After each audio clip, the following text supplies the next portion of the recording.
Ah, pardon, ça y est, vous devez m'entendre maintenant, ça va beaucoup mieux marcher. Est-ce que vous pouvez me confirmer que vous m'entendez?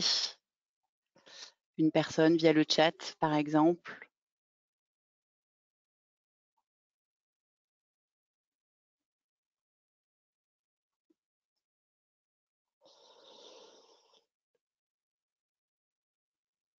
OK, bon, on va partir du principe que vous m'entendez.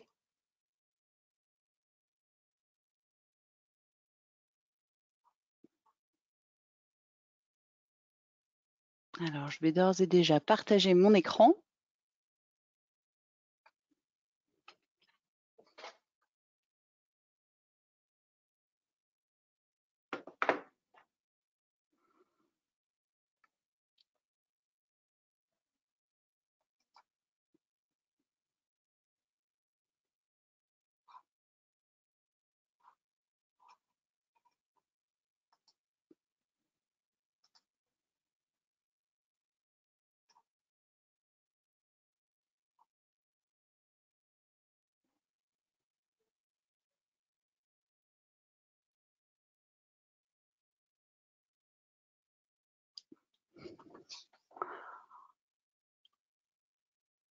Alors, est-ce que tout le monde voit bien mon écran?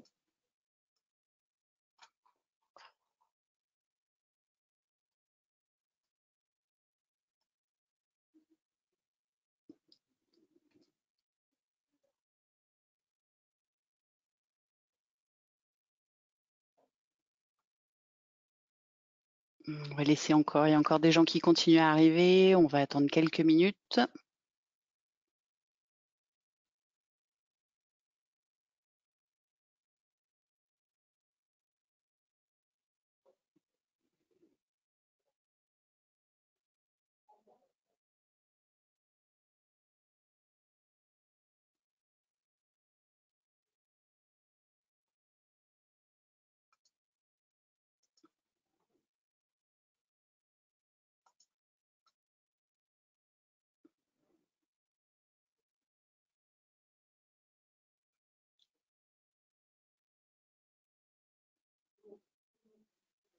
Bon, bah, écoutez, je pense qu'on va pouvoir commencer effectivement.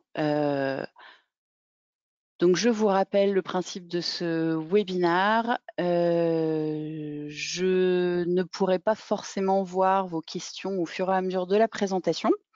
Mais je vous encourage à, me les poser, via l'outil qui est mis à votre disposition, donc dans la partie questions et j'en prendrai connaissance à la fin du webinaire pour pouvoir échanger avec vous.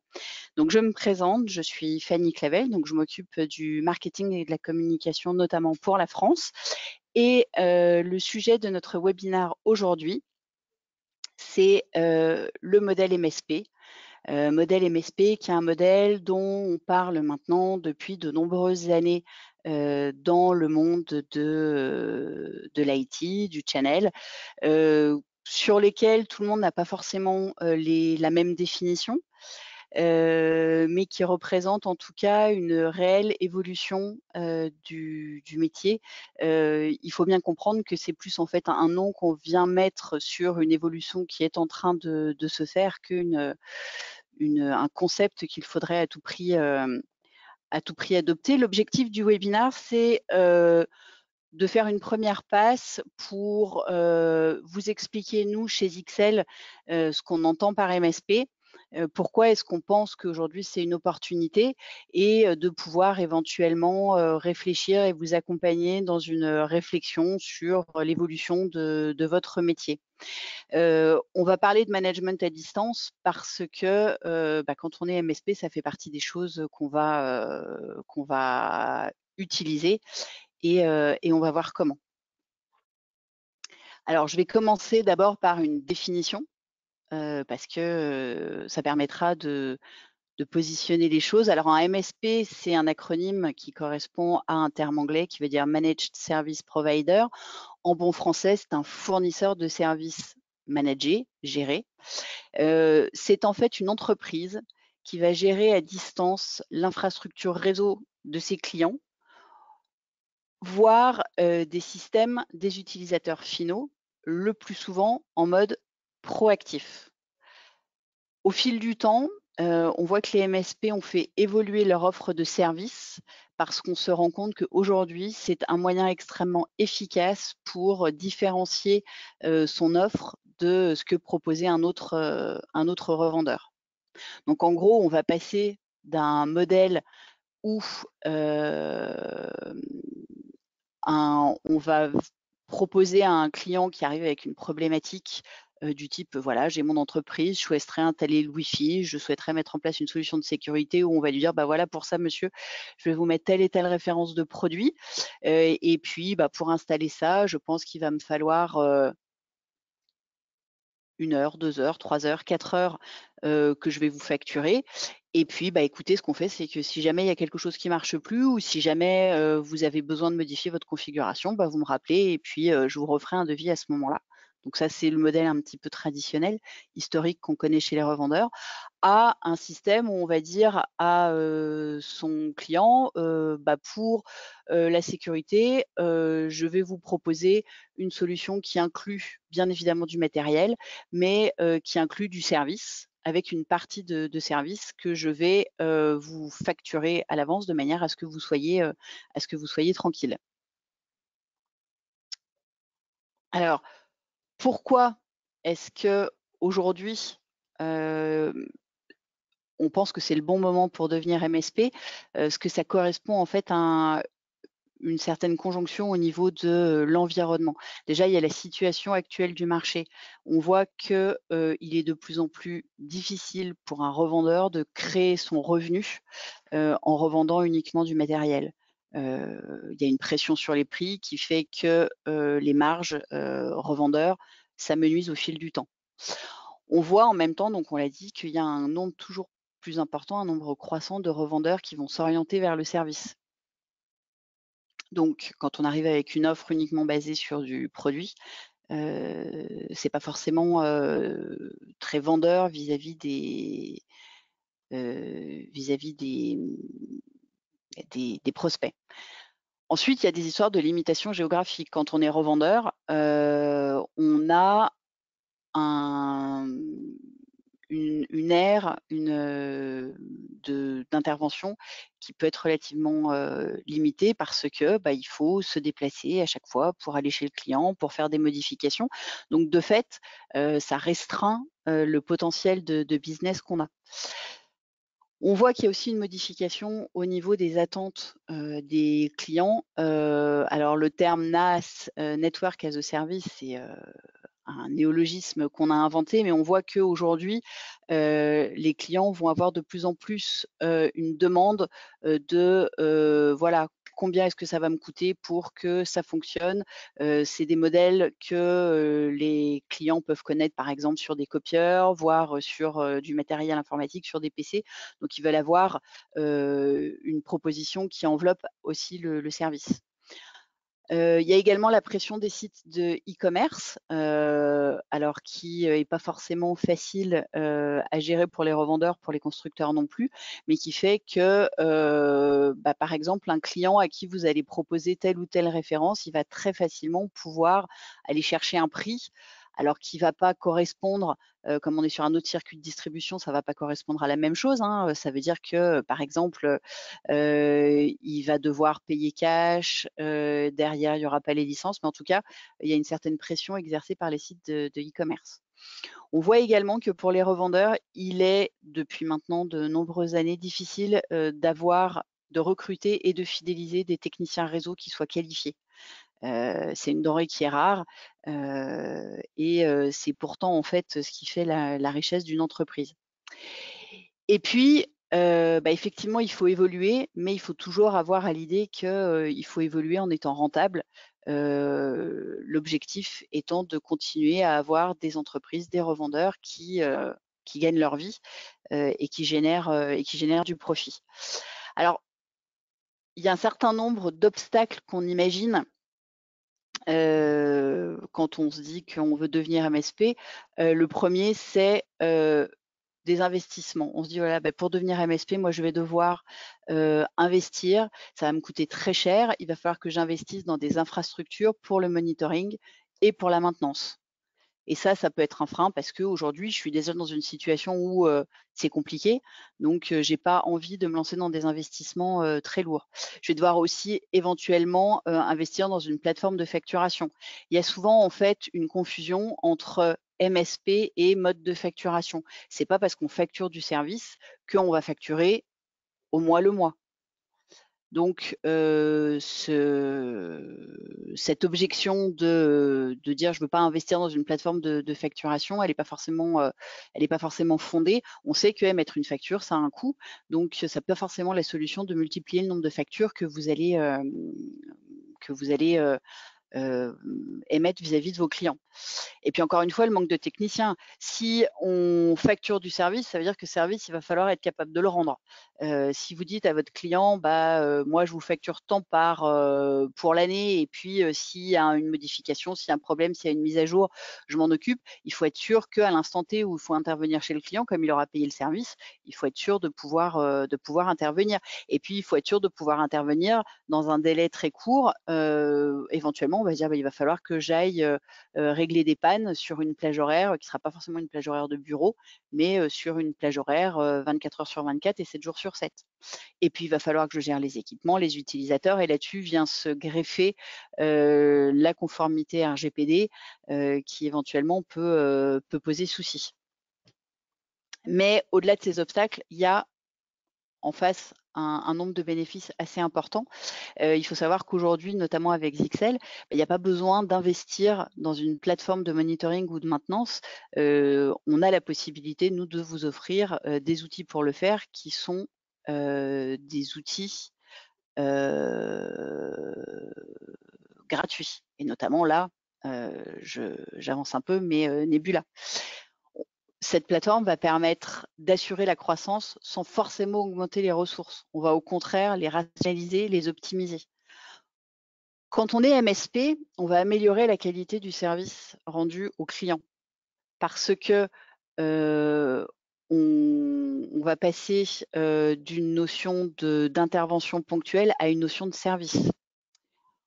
On va devoir investir dans des solutions, enfin investir ou en tout cas se pencher sur des solutions qui vont permettre de déployer facilement. Donc là, encore une fois, chez Zixel, ce sera des solutions de type Nebula. On va vouloir réaliser le support à distance pour ne pas être freiné par la distance avec les clients et pour pouvoir intervenir sur des plages horaires qui sont très, très grandes. Donc, on va vouloir faire le support, la configuration, le management. Et le modèle MSP, c'est un modèle économique qui est évolutif et qui permet de générer du revenu régulièrement. J'y reviendrai plus tard. Et puis, ça permet encore une fois de se différencier par rapport à la concurrence. La période du confinement a rendu encore plus sensible la place ce modèle MSP. Il y a un très grand nombre d'entreprises qui ont dû mettre en place des solutions de télétravail en urgence et sans faire d'autosatisfaction, je pense que s'il n'y avait pas eu l'engagement d'un grand nombre de techniciens IT, d'un grand nombre de revendeurs qui ont été aux côtés de leurs clients, l'économie française s'en serait pas sortie, aurait beaucoup plus souffert parce qu'il y a des solutions de télétravail qui ont été mises en place de manière extrêmement rapide. Et ce confinement a montré que un revendeur devait être flexible et capable de répondre à des modifications de situation extrêmement rapidement. Parce qu'aujourd'hui, on est au niveau des entreprises dans un modèle où sans l'IT, l'entreprise ne peut pas fonctionner. Le confinement qui fait que c'est compliqué de se déplacer et c'est compliqué d'intervenir dans une entreprise où potentiellement les responsables en interne dans les entreprises n'étaient pas sur site. Problématique de sécurité et d'efficacité des salariés. Sécurité, comme toute la structure IT a un petit peu volé en éclats et a été dispersée chez les télétravailleurs, il a fallu assurer la sécurité. Donc, problème pour accéder au site, Problème d'interruption de réseau qui était plus préjudiciable que jamais parce que, bah, si le réseau IT était, enfin, connaissait un problème, ça voulait dire plus de mails, ça voulait dire, heu, pas de possibilité d'interagir avec les collègues. Des télétravailleurs qui avaient des problématiques spécifiques auxquelles il fallait répondre, des DAF qui avaient besoin d'accéder à des ressources extrêmement confidentielles, besoin de fidéliser le client et besoin, donc ce que je disais, de s'adapter à des changements extrêmement rapides et constants. Et le futur, ce qu'on voit petit à petit se dessiner, je pense que vous partagerez mon point de vue, c'est que les entreprises, elles sont aujourd'hui en train de repenser, leur modèle. On sait que la distanciation sociale, elle va être plus ou moins la règle dans les prochains mois et qu'il y a un certain nombre d'entreprises qui n'ont pas repris encore aujourd'hui le travail sur site et ou qui n'acceptent pas, la venue sur site de techniciens, extérieurs, en tout cas, pas de manière très simple. Donc il est impératif de pouvoir accéder à distance aux équipements, de pouvoir, quand on va installer des nouveaux matériels, de pouvoir, les préconfigurer, pour ne pas avoir à passer trop de temps chez le client.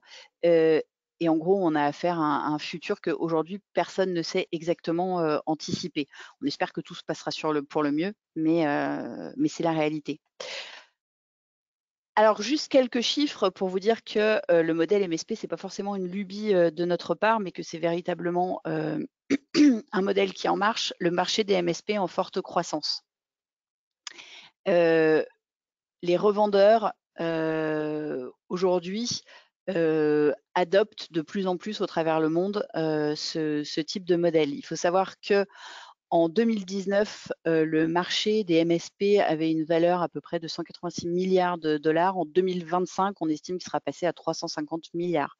Donc il y a un véritable, relais de levier de croissance sur ce type de modèle. Pourquoi est-ce que ces services managés sont, populaires? Bah, parce que ça a permis à 68 des PME européennes d'améliorer leur rentabilité. Pourquoi? Parce que, on utilise mieux les talents. En gros, on va pas payer un technicien pour que, il se déplace, dans sa voiture déjà. On va, faire le management à distance qui va permettre d'optimiser.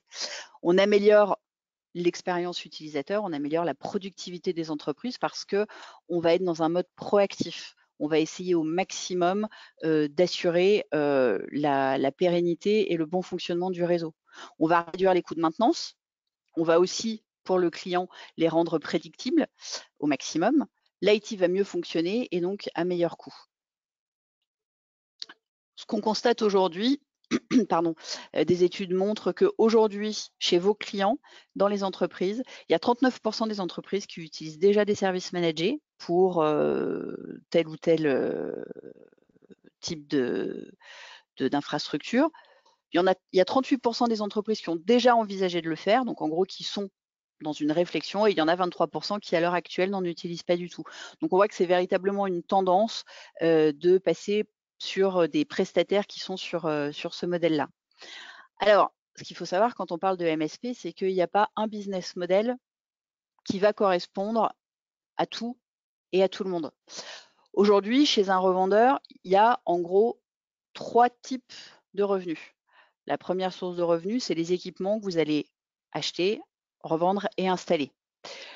La deuxième source de revenus, c'est des services qui sont préfacturés, qui font partie d'un contrat de maintenance. Donc, c'est dire au moment où vous allez installer du Wi-Fi, un firewall, un switch, bah voilà, s'il y a une mise à jour de firmware, s'il y a tel type de modification à apporter, s'il y a tel type de panne, je le package et ça fait partie d'un service que vous allez payer à l'avance. Alors encore une fois, on ne parle pas de fréquence de paiement. On ne parle pas forcément d'un package de services qu'on paiera au mois le mois. On peut les facturer à l'année. Mais en tout cas, c'est un contrat de maintenance qui fait que on va intervenir.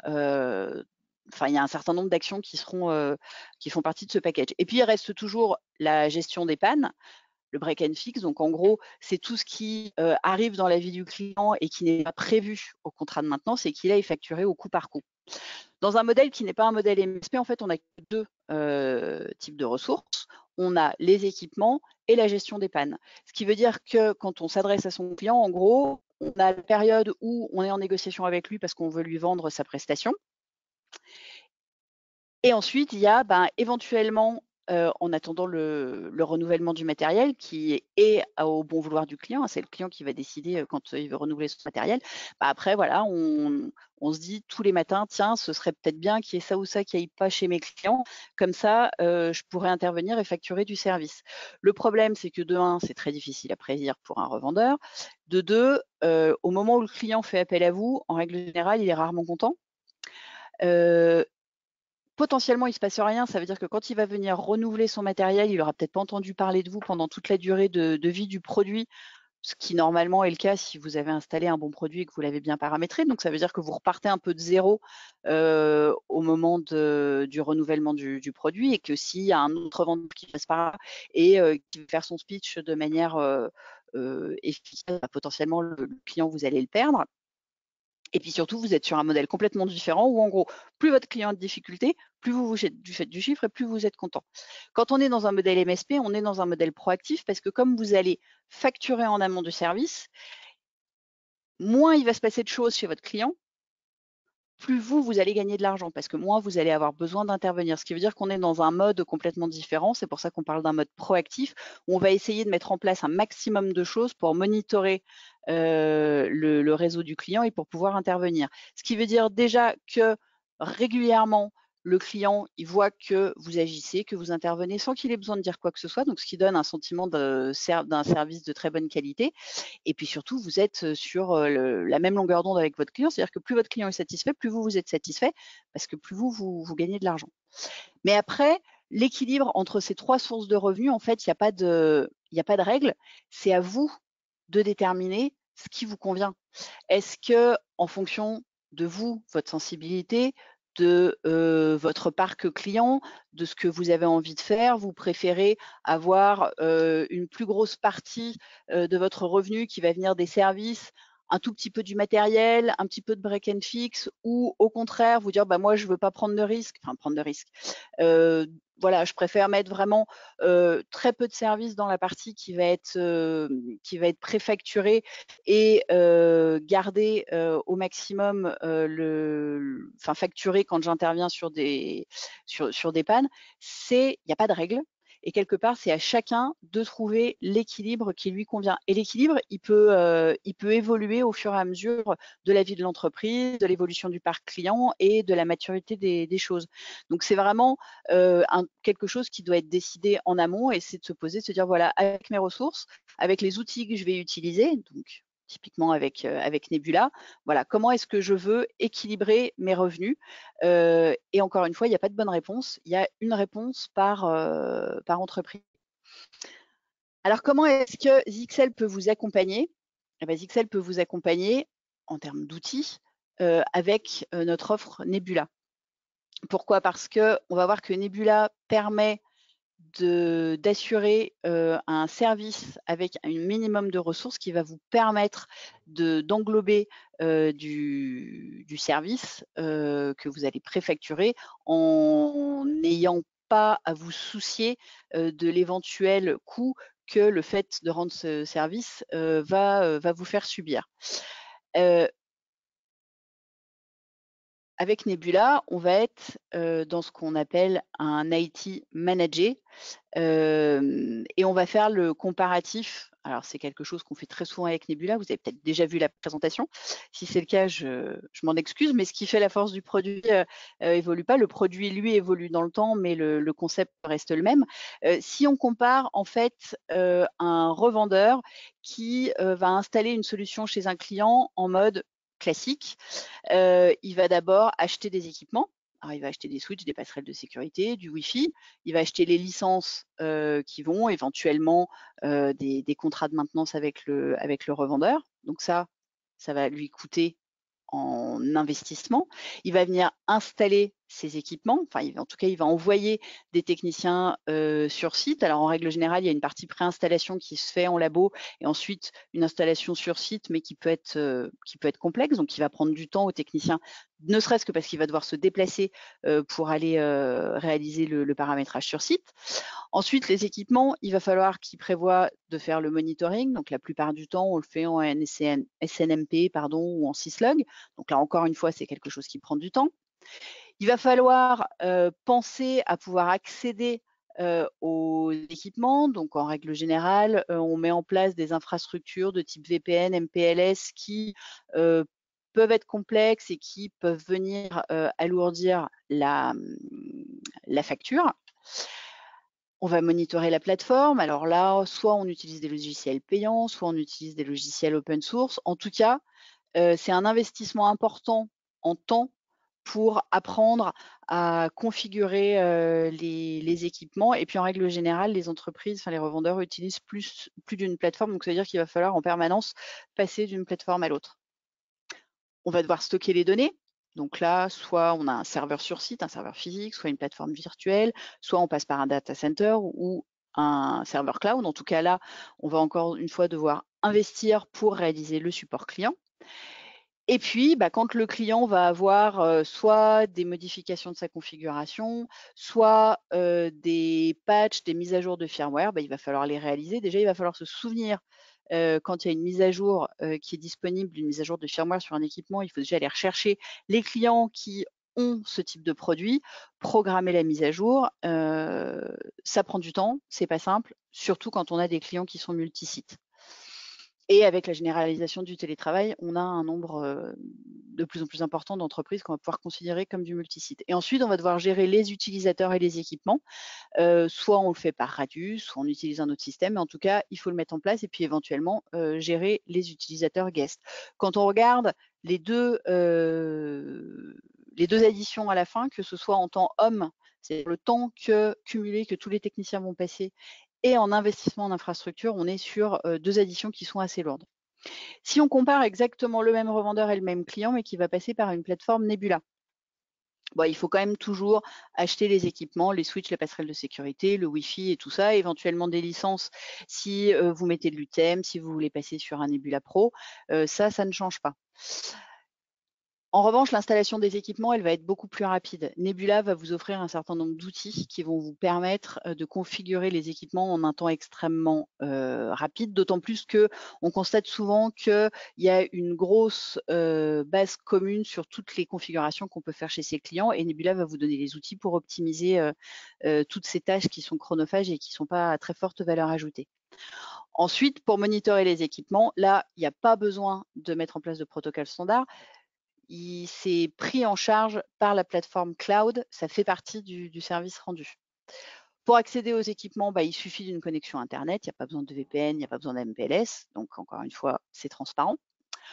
Pour monitorer la plateforme, c'est simple, on va le faire depuis la plateforme Nebula, et ça veut dire que depuis une seule et même plateforme, on va pouvoir monitorer, configurer et mettre à jour tous les équipements, que ce soit des switches, des équipements de sécurité ou du Wi-Fi. Et notamment, par exemple, pour les mises à jour de firmware, programmer des mises à jour automatiques de manière à ne pas avoir besoin d'intervenir même à distance sur les produits pour mettre à jour les firmware. Stockage des données, c'est inclus dans le service, ainsi que l'accès à l'historique pour chaque équipement. Donc, on va être à 7 jours dans la formule Nebula classique, on monte jusqu'à 365 jours, pas 325, une année sur la formule ProPack. Et l'update et les modifications de configuration sont simplifiées. On a une multitude d'outils et en permanence, on fait évoluer la solution. Donc, ça va passer de fonctionnalités qui permettent de cloner des sites, c'est-à-dire quand vous devez répéter X fois la même configuration pour les sites d'un client, vous n'avez qu'à cloner. On peut même cloner un équipement. On peut même définir un équipement qui va être l'équipement maître et des équipements par an, donc un switch qui va être le switch unique sur lequel on va réaliser les modifications, et ensuite les modifications vont venir automatiquement s'implémenter sur les switches qu'on aura définis comme les switches enfants de ce switch maître. Donc là encore, on gagne du temps.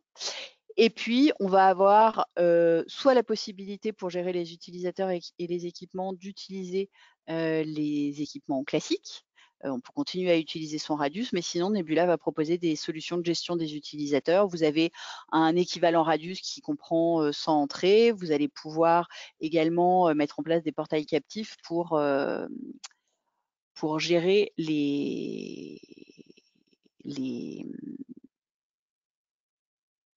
J'ai l'impression que vous n'êtes pas sur le bon... je me rends compte que je pense que vous n'êtes pas sur la bonne diapo, parce que c'est pas bon. Bref, tant pis, je rattrape.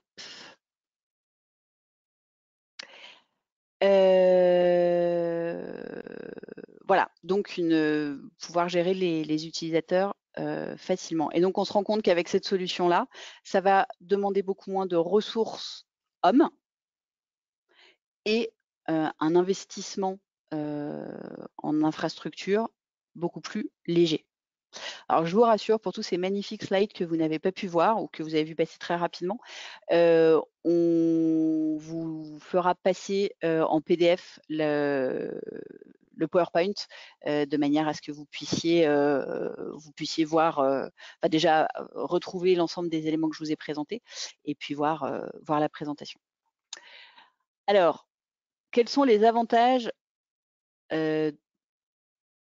de travailler avec Zixel, de collaborer avec Zixel dans un mode MSP?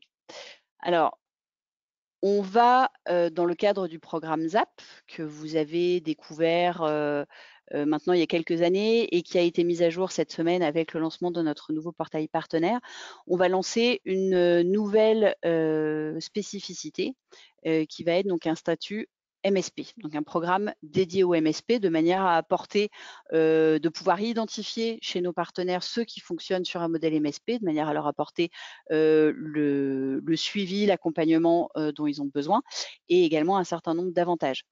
Il y aura sur les licences Nebula des remises exclusives.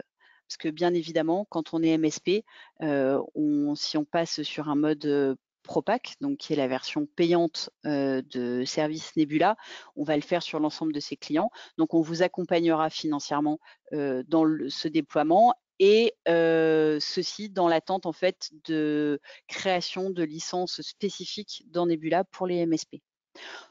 On va vous proposer des webinaires de formation pour continuer à vous accompagner dans votre réflexion en vous apportant des témoignages de clients de revendeurs qui ont adopté ce modèle et un accompagnement commercial dédié, que ce soit en amont ou en aval, comme d'habitude par téléphone ou via notre portail support pour vous accompagner. Votre seul engagement, ce sera d'obtenir votre certification ZCN Nebula dont le premier module est désormais disponible en ligne. Donc en résumé, pourquoi est-ce qu'il est important de saisir l'opportunité et de devenir un MSP? C'est que vous allez complètement modifier la manière dont vous allez adresser vos clients, c'est que vous n'allez plus être juste un fournisseur, mais vous allez devenir un partenaire stratégique pour véritablement les accompagner au quotidien. C'est que vous allez avoir la possibilité de générer un chiffre d'affaires qui va être à la fois récurrent avec la fréquence de récurrence qui vous conviendra, mais récurrent et régulier. Une meilleure relation avec vos clients, avec ce modèle proactif et de service compris, et donc de ce fait, une fidélisation beaucoup plus facile, une amélioration de la qualité du service, un portefeuille de services qui va s'agrandir, c'est-à-dire que vous allez pouvoir étoffer la palette des choses que vous proposez à vos clients, et puis une manière de se différencier par rapport aux entreprises concurrentes et notamment par rapport au e-commerce. J'en ai fini pour la partie présentation. Alors, je vais arrêter de partager mon écran.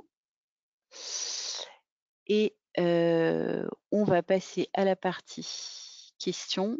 Donc effectivement, là, c'est maintenant que je vois toutes vos remarques très pertinentes sur le fait que vous ne voyez pas les autres slides. Alors,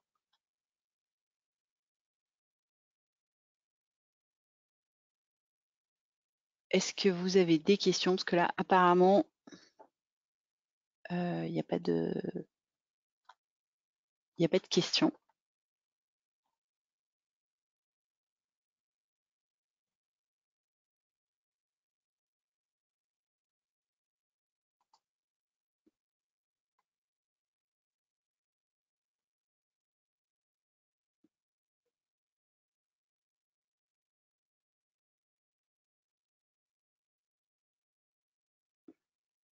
Donc comme je vous le disais, cette présentation a été enregistrée. Donc vous pourrez, la retrouver sur notre site web et de la même manière, donc nous vous ferons parvenir, les slides de présentation.